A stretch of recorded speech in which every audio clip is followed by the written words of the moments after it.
আমি কিন্তু এখানে রোলের জন্য ভিতরে পুরটা রেডি করে দিব।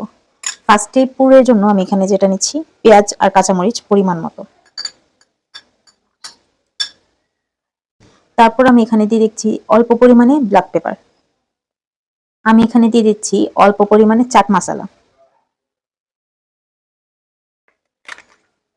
আর একটু দিয়ে দিলাম, আমার মনে হচ্ছে যে কম হবে। আমি এখানে আরো দিচ্ছি সয়া সস।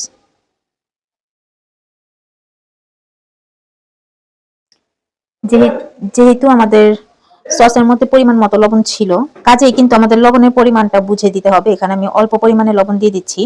আর আমি কিন্তু ফার্স্টে আলু সিদ্ধ করে নিয়েছিলাম, আর সাথে হচ্ছে চিকেনও সিদ্ধ করে দিয়েছিলাম। এটা আমার সবগুলো মশলা দেওয়া হয়ে গেছে অলরেডি। আমি এখানে একটু মিক্স করে নেব এগুলো।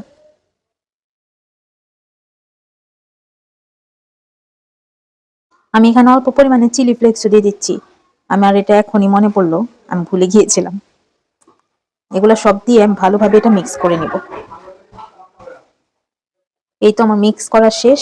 আমি এখন এগুলা রোলের মধ্যে দিব, ব্রেডটার মধ্যে দিয়ে আর কি রোল আকারে তৈরি করে নেব।